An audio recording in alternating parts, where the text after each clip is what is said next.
আপনার দলটা তো ভেঙেই যাচ্ছে, থাকবেই না সন্দেহ। আপনি তৃণমূল কংগ্রেসের রাজ্যসভার সাংসদ এখনো পর্যন্ত, কিন্তু দলটা থাকবে তো?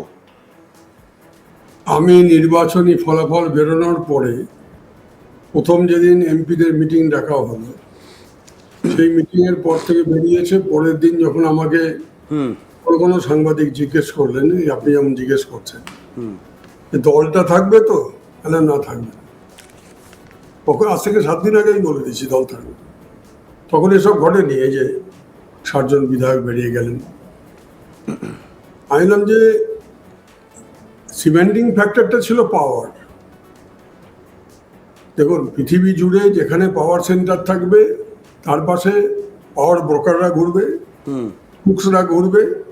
তাদেরকে নিয়ন্ত্রণে যদি আপনি না রাখতে পারেন, তাহলে একটা সময় আপনি ক্রুক এবং পাওয়ার ব্রোকারদের মাসিয়া হয়ে যাবে, জনগণ থেকে বিচ্ছিন্ন হয়ে যাবে। তৃণমূল কংগ্রেসের সিমেন্টিং ফ্যাক্টর মানে আঠা, ফেভিকলের কাজ করেছে ক্ষমতা। সব দলেরই সিমেন্টিং ফ্যাক্টর হচ্ছে পাওয়ার, আর কিচ্ছু নেই। আদর্শ তো, আইডিওলজি, আদর্শ তো নিশ্চয়ই থাকে, কিন্তু আদর্শটাকে যদি আপনি আদর্শ থেকে বিচ্যুত হয়ে শুধু ক্ষমতা থাকার জন্য যা যা করার দরকার আমি করব, তার বাইরে কিছু করবো না। কিন্তু আদর্শটা কি? আদর্শটা কি সুকেন্দ্র? আমি তো এখনো বুঝে উঠতে পারিনি। না, সেটা আমিও বুঝতে পারি। কারণ একটা কর্মসূচি ছিল, এটা বাংলার মানুষের কর্মসূচি, মানুষের ইচ্ছে, যে 34 বছর জগদ্দল পথর এই কমিউনিস্টদেরকে, সিপিএম কে হটাতে হবে পাওয়ার থেকে। মমতা ব্যানার্জি অনেক লড়াই করেছেন, অস্বীকার করার কোনো জায়গা নেই, এবং মানুষ তাকে বিপুল সমর্থন দিয়েছে। একটার পর একটা আন্দোলন সফল হয়েছে, এবং শেষ পর্যন্ত ওনার নেতৃত্বে সরকার তৈরি হবে। ফলে এতদিন পর্যন্ত যে আন্দোলনের মধ্য দিয়ে উনি নেতৃত্ব দিয়ে এগিয়ে আসলেন সামনে, সেই কর্মসূচিটা কিন্তু শেষ হয়ে গেল।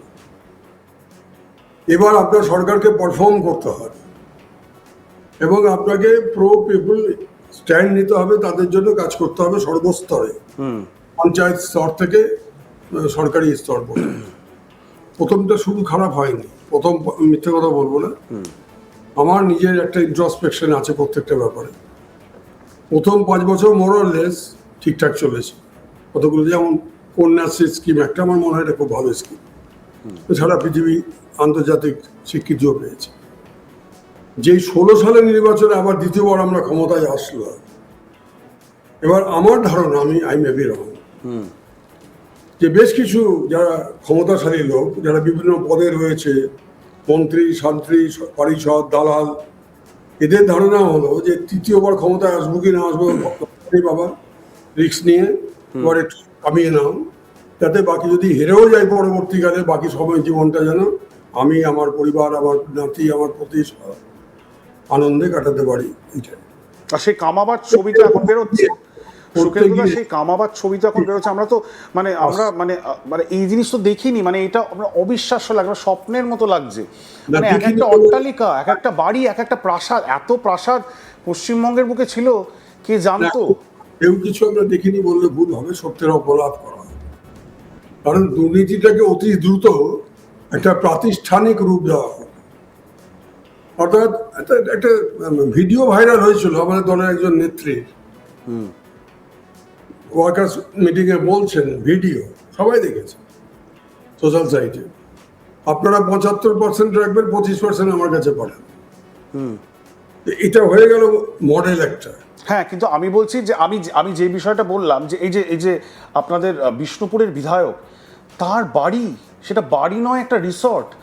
বা এই যে শান্তনু সিনহা বিশ্বাস, তিনি একজন কালীঘাট পুলিশ স্টেশনের ওসি ছিলেন, পরে প্রমোট করে তাকে ডেপুটি কমিশনার বানানো হয়েছে, তার অট্টালিকা কান্দিতে। মানে আমি বলছি যে এই জিনিস তো পশ্চিমবঙ্গের মানুষ 34 বছরের বাম আমলে, মানে 34 বছরের বাম আমল, তারপরে তো অনেক কথা হয়েছিল যে ফাইল বেরোবে, বা এই জিনিসটা কিন্তু দেখতে পাওয়া যায়নি। দেখুন, একটা বাড়ি, একটা সুইমিং পুল, একটা প্রাসাদ, এগুলো তো ইমুভেবল প্রপার্টি।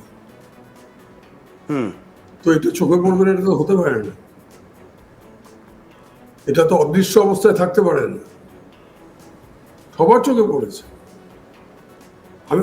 আপনার মনে নেই, নন্দীগ্রামে আমাদের একজন নেতার বাড়িতে, আমাদের বড় নেতা যাওয়ার কথা, বাড়ি কাছে গিয়ে বাড়ি দেখে বলছে, এত বড় বাড়ি, জাহাজ বাড়ি, না না না এই বাড়িতে আমি যাবো না, এত বড় বাড়ি করে ফেলেছিস।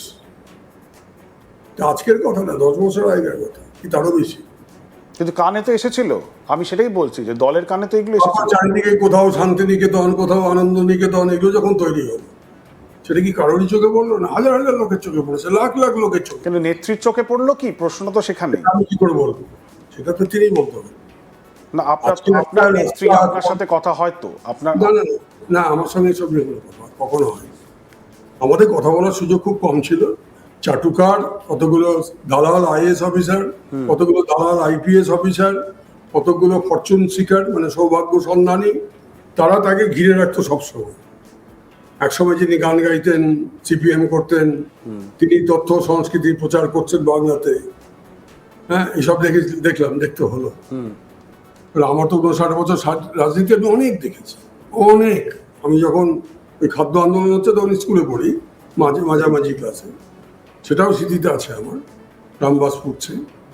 তখন থেকে এখন পর্যন্ত যা যা ঘটেছে পশ্চিমবাংলার রাজনৈতিক জীবনে মানুষের, আমার সবটা চোখের সামনে ঘটেছে। কোনো ইতিহাস পড়ে আমাকে জানতে হবে না, কারো কথাই শুনে আমাকে বুঝতে হবে।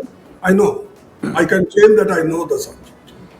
না কিন্তু আপনি চাইলে ফোন করতে পারতেন না মমতা বন্দ্যোপাধ্যায়কে, আপনার যে মনের কথা। না, আমার মনের কথা, সেটা আমি তো শোনো, আমার দুটো হেজিটেশন কাজ করেছে বড়।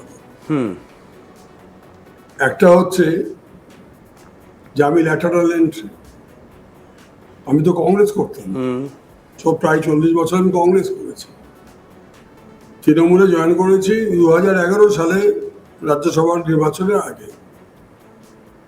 ল্যাটারাল এন্ট্রি বলে আমার মধ্যে একটা হেজিটেশন কাজ করছে যে যেটুকু কাজ করার সুযোগ পাচ্ছ সন্তুষ্ট থাকো, বেশি মাতব্বরি করো না। আমি করো না, চুপচাপ থাকো, যেমন বলবে যেটুকু পারবে করবে। এটা একটা নিজেকে সংযত করার জন্য একটা সাইকোলজি আমার মাথায় তৈরি হলো সঠিকভাবে। আর একটা আমার দ্বিধা কাজ করেছিল যে 2009 লোকসভা নির্বাচনে এবং 2011 বিধানসভা নির্বাচনে কংগ্রেস এবং তৃণমূলের সঙ্গে জোট তৈরি করার ক্ষেত্রে যাদের যাদের যা যা ভূমিকা ছিল, আমারও একটা ছোট্ট কাঠবিড়ালির ভূমিকা কিন্তু ছিল। এবং আমার ধারণা হলো যে আমাকে যে রাজ্যসভায়, কারণ আমার দল আমাকে লোকসভাতেও নমিনেশন দিল না, বিধানসভাতে দিল না, আমি জোটের পক্ষে কাজ করলাম। যারা জোটের বিরোধিতা করলো তারা মমতার মন্ত্রিসভাতে গিয়ে আলো করে বসে পড়ল, আর আমাকে লোকসভা বা বিধানসভাতে একটা আসন দিল না। রাজ্যসভাতে আমি চেয়েছিলাম, ওই দুটো আমি চাইনি। আমি ভেবেছিলাম দল কনসিডার করবে, আমি যা ভূমিকা পালন করেছি হয়তো একটা পুরস্কার দল আমাকে দেবে। কিন্তু যখন দিল না, এবার রাজ্যসভা ইলেকশন আসছে, তখন আমি কিন্তু সমস্ত লজ্জা, ভয়, ঘৃণা ত্যাগ করে আমি দলীয় সর্বোচ্চ নেতৃত্ব দলের দিল্লিতে, তাদের কাছে আমি জানালাম যে I want to contest the Rajya Sabha election.